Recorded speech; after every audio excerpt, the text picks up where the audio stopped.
practice for 9 years now, and I'm one of the only 2 Black dermatologists in all of Monroe County, and so because of that, the bulk of patients that are African American that have lupus or autoimmune conditions affecting the hair or the scalp, they tend to end up in my office. So I've been really lucky to, accumulate a lot of those nice patients over the past 9 years that struggle with hair loss and autoimmune problems affecting the hair or the scalp.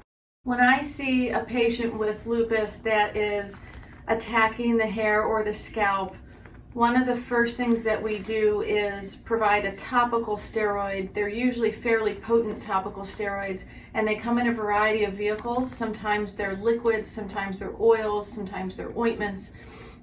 Many times what we will do is intralesional steroids, which means that we actually take a small needle and inject a steroid medicine directly into the scalp.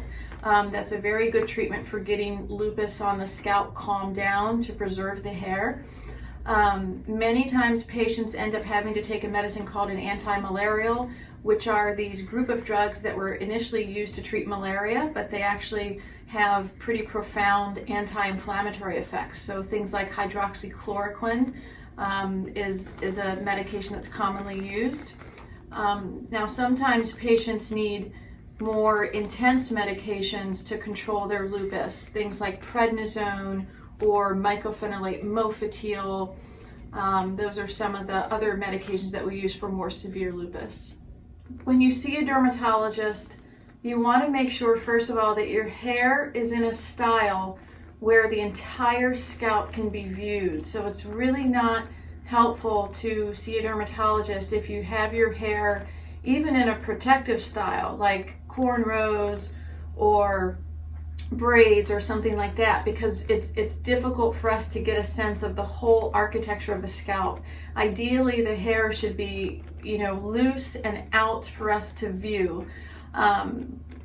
One of the things that you want to make sure to talk to your dermatologist about is, what kind of lupus do I have?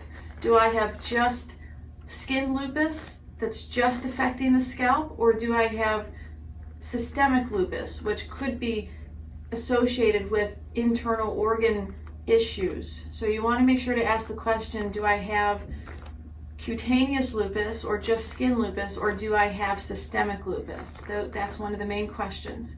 You always want to ask about, what are the treatment options for me? What are all of the treatment options that are available?